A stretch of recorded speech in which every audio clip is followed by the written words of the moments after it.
hair down for y'all.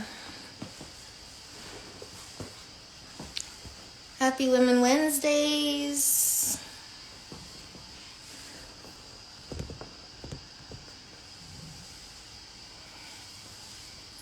I'm gonna wait a few minutes for a couple more people to get in here.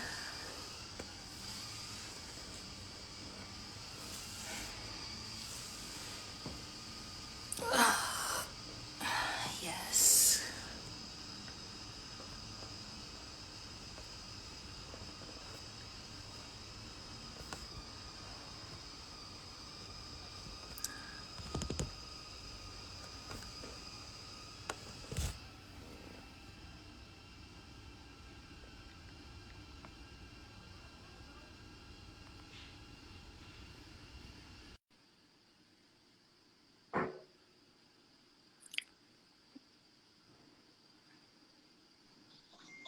Okay, here we are.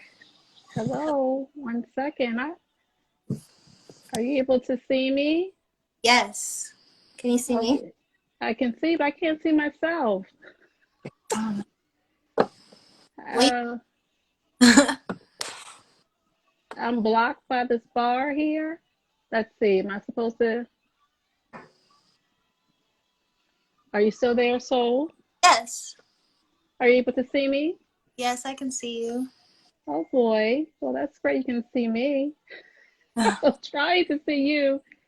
Just give me 1 second. I'm not able to see myself. I should see myself, correct?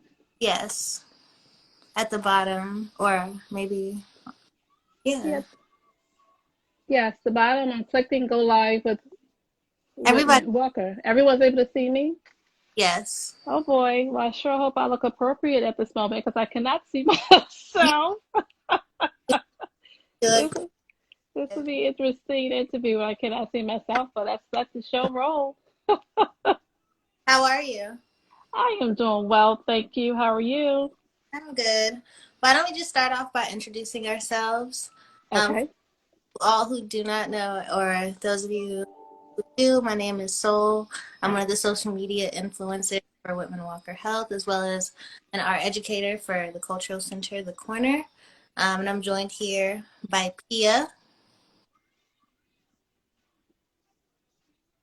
And Pia Sterling is a health and wellness practitioner who teaches private and group yoga meditation classes.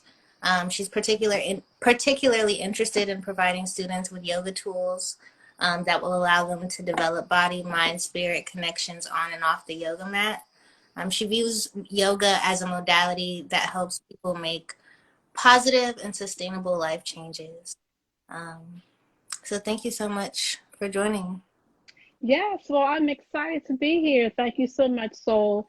Yes, as Soul mentioned, that I am Pia Sterling, and I'm a yoga teacher. And my intention for tonight is to share mindfulness with you, and it's a pleasure to be here.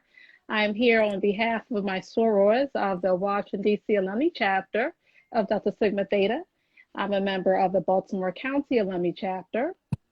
And as we go in to talk about a bit of meditation or mindfulness, this will be actually a show on the road because I cannot see myself. So we're going to actually practice meditation in motion today.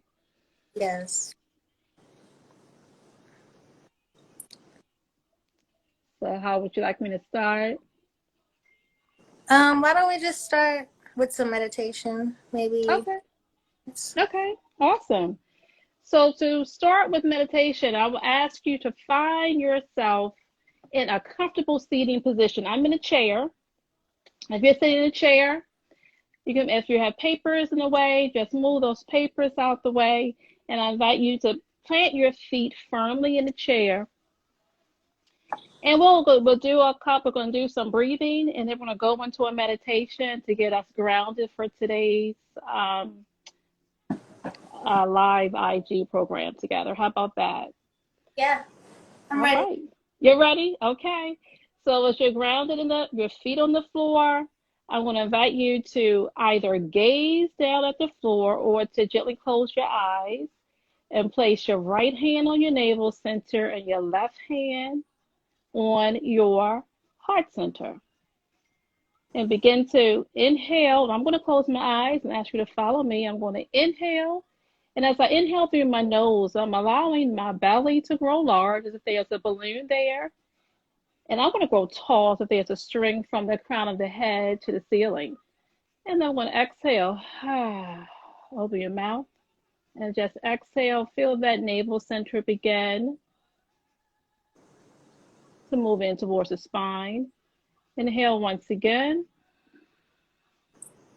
Belly, feel that belly grow large if there's a balloon there, and you feel your spine growing large as there is a string from the crown of your head to the ceiling. And then begin to exhale. Allow that navel center begin to go towards your spine as if there's a balloon there, and that balloon is softly deflating. And let's inhale once again. I'm going to ask you to exhale. Let's do it one more time. I hear you, soul. Inhale, deep breathing. Inhale. And then exhale. While your eyes are still closed or gaze down to the earth, I'm going to invite you to bring your palms down to your lap and just begin to take a few breaths as if you were having a friendly conversation with a friend or a family member.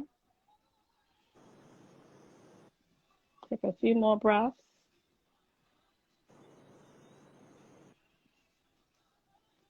As you're inhaling, feel your body exhale and surrender into the chair you're sitting in.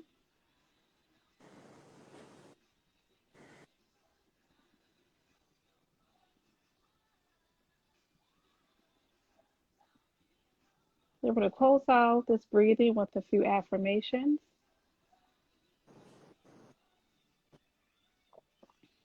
You can do call and repeat.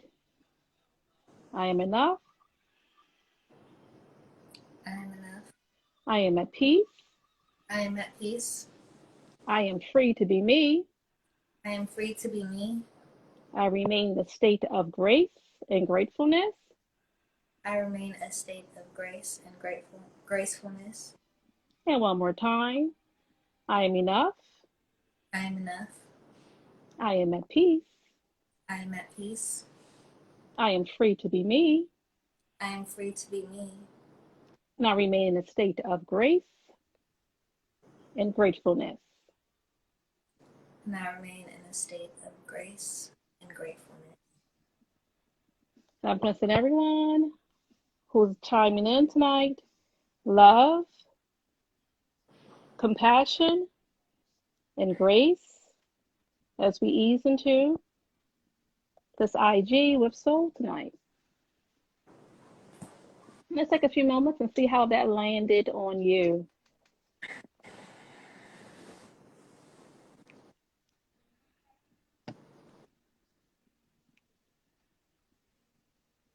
How'd that feel for you, soul? It felt really good. Thank you so much. Absolutely. So that's absolutely considered meditation in motion, using the breath to allow the mind to settle, Yep. to allow the body to relax. As we were inhaling all the sweetness and goodness that's there for each one of us. And we were exhaling all that no longer serves us. So exhale the day. If the day has been long, let it go. Yeah. Okay. Is there a difference between meditation and mindfulness? That is a great question. Meditation, I consider, is a gateway to mindfulness. Meditation is a tool that will allow you to become aware. So mindfulness is simply awareness of what you're doing, awareness of how you're feeling. And I'll share an example for you when we talk about mindful meditation as a gateway into mindfulness. Think about in the morning where you may be running late for work. This has happened to me before. You wake up behind schedule for work. I commute into DC for work. When I got onto the train one morning, I wear sneakers to walk, as I'm driving to the train and to walk to the office. When I got on the train one morning, I realized I looked at my feet, I had my sneakers on, and I looked into my bag, and I did not have my shoes. So that morning, as I was rushing to get to the train, there was no mindfulness. There was no awareness because I was on the way to work without my shoes. That gives you an idea of not being aware of what's happening. On the flip side, in the mornings where you're able to get up and set aside time, maybe just 3 minutes. Once you get out of the bed, to do a couple deep breaths like we just did, you could begin to set your intention for the day, positive intentions for the day. As you move along your day, you become more aware of what's going on around you. And you actually, when you become more aware, you may become less reactive and more responsive.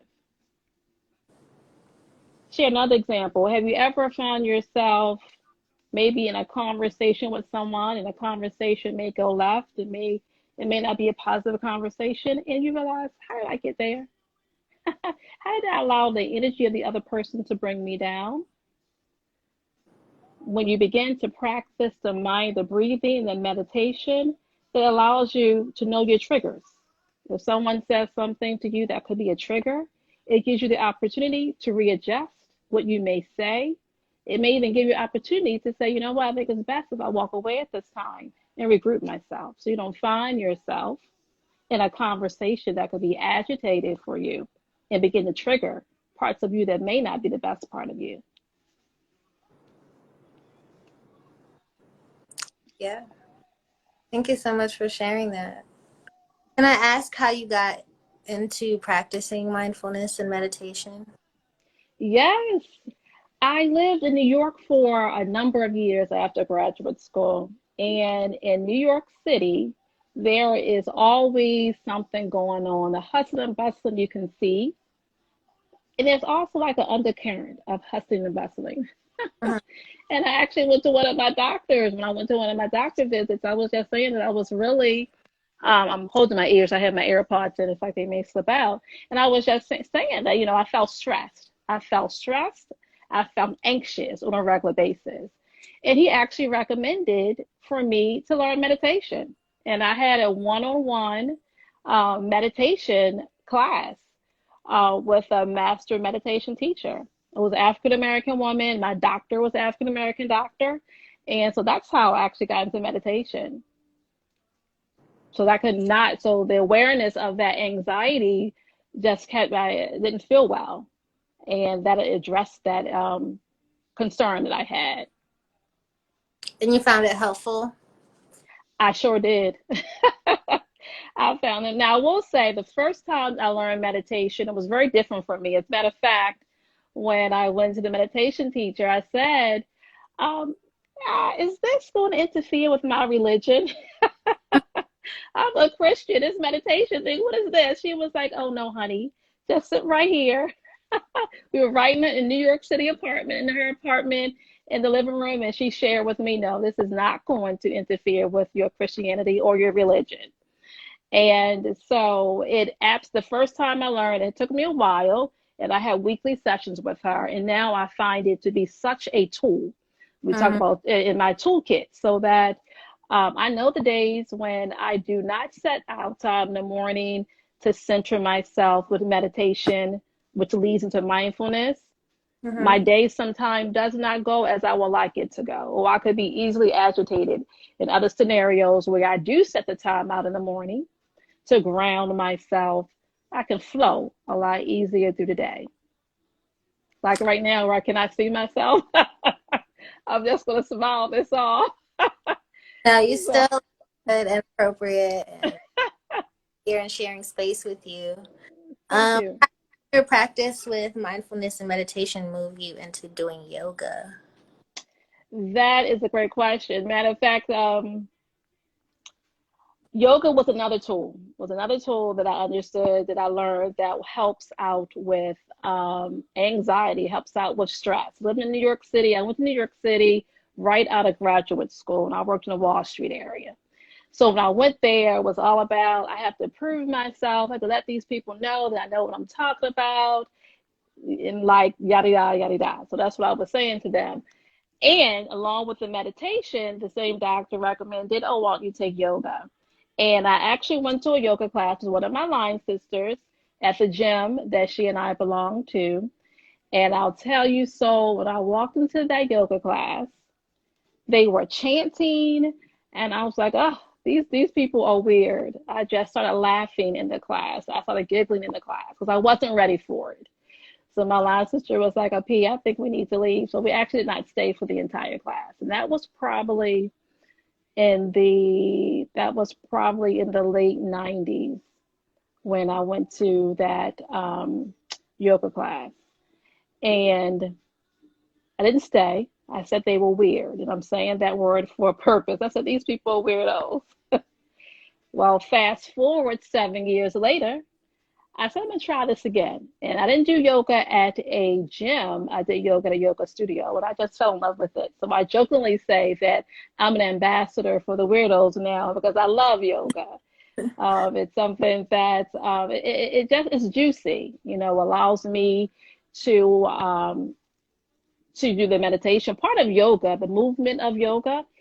That movement helps for you to sit in meditation because it's very hard to get up and just sit down for 15 minutes. So the movement of yoga prepares the mind to settle. Yeah. How can someone who's unable to sit on the floor practice yoga? Oh, yoga can be very accessible. I'm in a chair right now. So chair yoga allows the body to open up the same way as if you were on the floor. It's absolutely accessible in a chair. Postures can be adjusted and adapted for anyone's lifestyle or anyone's ability. Mm-hmm. And can it help with weight loss as well? Absolutely. And someone may be asking, well, how can yoga help with weight loss? Yeah. Yoga goes back to meditation and mindfulness. So when we are aware of our triggers, and we are aware of what we're doing. So when you're grabbing for a piece of cake or you're grabbing for ice cream at 2 o'clock in the morning, you become more aware.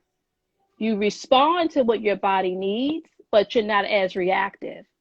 So the weight loss piece, it allows you to be aware of, okay, one, why do I want the weight loss? Is it for health purposes?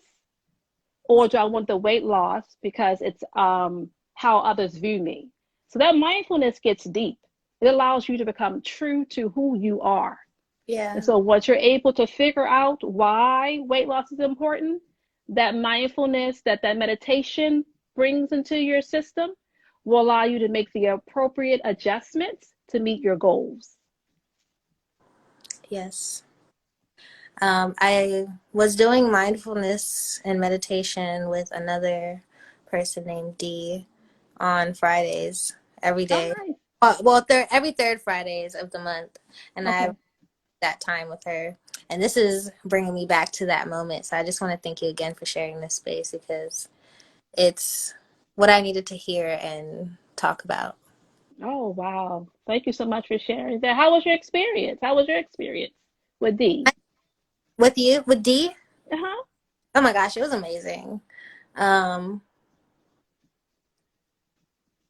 just her voice was also helpful to ground me and Mm-hmm.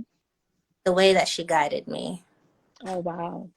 I'm Amazing. glad it was a positive experience. Yes. So, what you remember I used the term earlier is juicy. Was it juicy? It was it was juicy. Mhm. What kind of boundaries should be set for video calling since people are at home most of the day and perhaps working? How does that help with mindfulness? Oh, yeah. And I think that helps a lot when you're video calling on these audio calls, video calls, whether it's with Zoom or with MS Teams. You know what? It's okay maybe to turn the video off and actually stand up and move around a bit, right? It also goes back to mindfulness. You become more, you know what? You begin to, and it goes back to accepting who you are. If you're working remotely all day on a Zoom call or MS Teams, or we use in my organization, you realize, you know what, my eyes are tired now, or this screen I'm looking at and the light that I'm looking at are bothering my eyes. It allows you to feel more comfortable with who you are, and take a few moments to either turn the video off or turn your eyes away from the screen. And then I did that affirmation earlier as we were concluding our meditation. I Mhm. mentioned I'm free to be me. Yes. Those are the benefits that meditation and mindfulness gives you. It allows you to shed, to exhale all those things that no longer represent who you are. And Hmm. I'll share with you, it is an evolution. It's not a revolution. So I'm still evolving every day, but you begin to evolve every day. So yes, it will help with those video calls on a regular basis. It allows you just to continue to say, realize, you know what, this no longer 8 hours on a video call no longer serves my needs, or prioritize. I need video calls for work, maybe video calls for my friends. Maybe I have to hold off on that as often, because we do work so that you can pay bills. Yeah. Maybe you can adjust how long you're on video calls with your friends. Yeah. You do have to create those sort of boundaries in your relationships and work and in friendships and even Mm-hmm. family. Um, what kind of dating tips would you give to people during COVID and being mindful to other people romantically? That goes back. You know what? And I keep saying it goes back to just being aware of who you are. And I do understand being in this environment, you're limited on the number of people who you may normally come in contact with on a regular basis. So every day, trying to find an opportunity, even if it's just 3 minutes, to sit quietly and reinforce your breathing, which will reinforce your mindfulness, will allow you to manage any type of outside activities that you used to do when we weren't in this COVID environment. And I'm also going to be aware breathing is one way that I settle into meditation and I settle into mindfulness.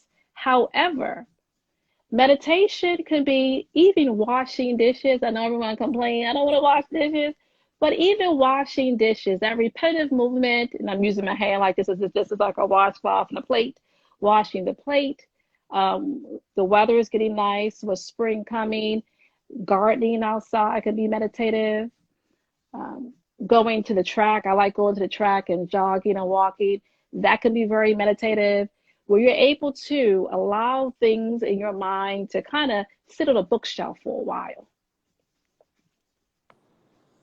Yeah. Put things in boxes and look at them Yes, later, open them yes, later. yes. I want to read some of the comments that people Mm-hmm. have. Ice Cube's P90 said, good point. Some people thought it was something to do with Christianity. Good clarification. I think that was about your comment earlier. Mm, Um, yes. someone said yoga is so great for self-care. Mm-hmm. Um, that was beautiful geek _15. When is the best time to do meditation? You know what? I like to do it in the morning. However, it depends on the person. If you are, some people are night owls, like to stay up late at night. If they find more time at night to do it at nighttime. I also will ask a variety. Try sometimes in the morning, midday, and night, and see which of those times really make a difference for you. But I will encourage, if you're getting ready for an important meeting, a conversation on the phone or a video with someone, a doctor's visit, take some time out to settle and center yourself with breathing to allow you to be more mindful when you go into the doctor's office or when you go into the meeting, whether it's a relationship meeting with friends, family, or whether it's with work. Mm-hmm. Yes, that is good advice. Can you do it before bed? Will it help you sleep? Oh, it sure will. It will. And you know why it will help you sleep? because as you're inhaling and you're exhaling, you can release the day. You can release the thoughts in your head that may have accumulated throughout the day. Lay it away, and you can lie on that pillow wonderfully, Yeah. So that's a great time to do it. Along with journaling, I also want to share that may be helpful too. After you do your meditation, to journal your thoughts, particularly if it's at night. Release those thoughts out of your head through your arm and finger on that paper, and it's done. It's a done deal. You can be able to sleep that night. Yeah. No, also encourage people to try to do it during the day too, if they find them in anxious situations. Yes, High anxiety. absolutely. So just find Hmm. to sit with themselves, Yes. breathe. Is there a time limit to meditating? I would say No. I encourage you to sit as long as you feel comfortable. And as I mentioned earlier, is an evolution. So the first time you sit down, 10 seconds may feel as if it's 10 minutes because it's different. You're using a different skill and you're building a different skill. You're building a new tool for your toolkit. So one thing that I did when I first started meditating is actually tracking how long it was. How long did I sit? There were times where 7 minutes felt like it was 20 minutes. yeah. And then and you'll be surprised. So it's no limit. There's no time limit on how long you sit. That's a great question. It Well, was, how frequently in a day do you do it? yeah, that was a very good question. Do you have any other tips for people to relax and to be more mindful? Yeah, I would definitely say to find space wherever you live. Maybe there, even if it's a corner in your room, that can be very helpful for relaxing. I would also suggest to journal, whether it's journaling your day or writing down whatever you're grateful for. Being mindful of gratefulness, being mindful of, just sitting down, like what happened today? Because, there are times where we'll say we had a bad day, but think about it. Over the course, there's 24 hours in a day. Maybe you're up for 16 of those hours, right? With 8 hours of sleep. It had to have been something in 16 hours that was positive. So when we start counting our blessings, when we start counting the positive things that happen, that can change the entire outlook on how your perspective on what's happening in your life, even your perspective of what's happening, you know, in the world these days. Yes, well, thank you for sharing that, Pia, and Yes, for being here. absolutely. Encourage Thank people to you. fill out the survey that is pinned in the comments. Yes, fill out the survey that's pinned, and I'm sorry I'm not able to see the comments. Yes, please complete the survey for the Washington, D.C. alumni chapter of Delta Sigma Theta. If there are no more questions, I'll go ahead and start to close us out. Okay, absolutely. Are you Thank still there? Yes, I'm still here. So thank Okay, so now I can't see you. you. No, actually, I couldn't see the entire one. This is absolutely sure. So breathing. Can you do one more breathing exercise? Yeah. So I saw, yeah, we could absolutely do another breathing exercise. Let's do this other breathing exercise. It's called box breathing. And what it is for the box breathing, before I actually do it, air part has slipped out. We're going to actually inhale for a count of 3. We're going to hold for a count of 2, and we're going to exhale for a count of 6. And let's see how that goes for us. Okay. So in order to make it similarly, let's reassume our position. So I'm going to move my body a bit. So I'm seated in the chair. Feet are planted on the floor. And if you would like to place one hand on your navel center and the other hand on your heart center, you can. That's your choice. Sometimes feeling your belly go in and out is helpful. And also either to close your eyes gently or to gaze down at the floor. And I'll do the counting. So we're going to inhale, 3, 2, 1. We're going to hold, 2, 1, and begin to exhale, 6, 5, 4, 3, 2, 1. Inhale, 3, 2, 1. Hold for a count of 2, 1. And then begin to exhale, 6, 5, 4, 3, 2, 1. Let's do it once again. Inhale for 3, 2, 1. Hold for 2, 1. And begin to exhale. 6, 5, 4, 3, 2, 1.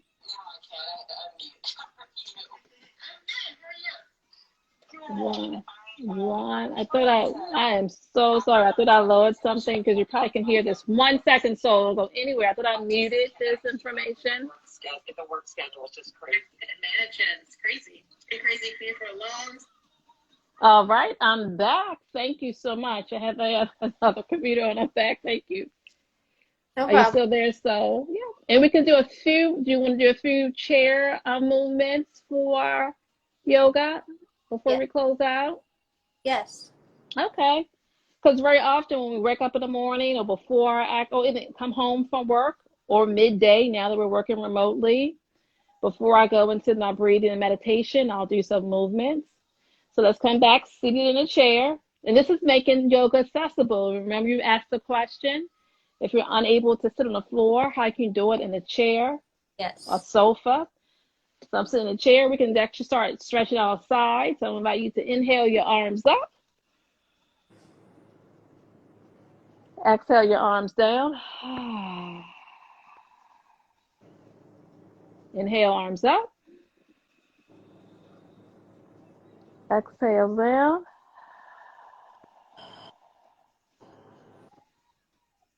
One more time. Inhale. Exhale. Beautiful. Now place your palms on your lap and let's begin to do like cat-cow postures for our spine. So I'm going to invite you to exhale your arms towards your hands, towards your knees, and tuck your chin. So you feel your spine rounding. And then begin to inhale. Slide your palms towards your hips, allowing you to do a slight back bend. Exhale. Slide palms towards your knees. Begin to inhale. And then exhale. I hear you so beautiful. One more time. Inhale. And then exhale. And the reason we're doing these spinal twists, the yogis say they were only as flexible or as old as the flexibility of our spine. And that's actually begin from spinal twist. Inhale your arms up this time. And then place your left hand on the back of the chair and your right hand either on the side of the chair or your thigh, on top of that thigh. And you inhale. And then you begin to spin, turn over towards the left side of the room. And as you're doing this towards that side of the room, you can begin to feel the left shoulder blade in your spine begin to touch. So that's twisting your spine, twisting your organs around your spine, almost as if it's a washcloth and you're twisting the water out the washcloth. Inhale, arm up, opposite side. You have your right hand behind you, left hand on the right thigh or knee. As you inhale, exhale. Feel the spine and the shoulder blade begin to meet. Inhale on once again. Slowly turn around, opposite side. And this can be done all spinal or any type of twist that we do in yoga. They allow you to wring out any stress that may be in your body, it also begins to help detoxify those organs, those internal organs. Fire up the digestive organ, come back towards the front, opposite side, one more time as you begin to inhale. Gaze over the right shoulder. Inhale your arms up once again, and we'll do one more time on the left side. As we inhale and grow tall, exhale over the left shoulder. Last time to even out onto the right side. Inhale, grow tall, and exhale, opposite side. You inhale and come to the front of the room. How was that for you? That's good. So those things we can do at home. Breaks, work breaks, you can do it at home, you can do it at the office. I jokingly say some of the breathing we just did, that box breathing, it can be done. I share with people, when you wake up on the toilet seat, it can be done in the doctor's office as you're waiting to be seen. It can be done in the car as long as you're not driving or you're at a red light. Before you going home, if there are other people, you live with other people in your house, you want to ground yourself before going into the house for the evening, you can do the breathing techniques as well. That helps you to become more mindful. So when you greet your family, when you walk into the house, you'll be open-minded and have a pleasant personality, depending on how your day may have been at work. Yes, that's very good advice. Yes. I had a great time tonight. Well, I have enjoyed this as well. Thank you so much for inviting me. And I'll once again remind our viewers to complete the survey. There's a survey that's pinned there. Is that correct? So, Yes. all right. Well, thanks so very much. Once again, I am Pia Sterling. I am a yoga teacher, a yoga and meditation teacher.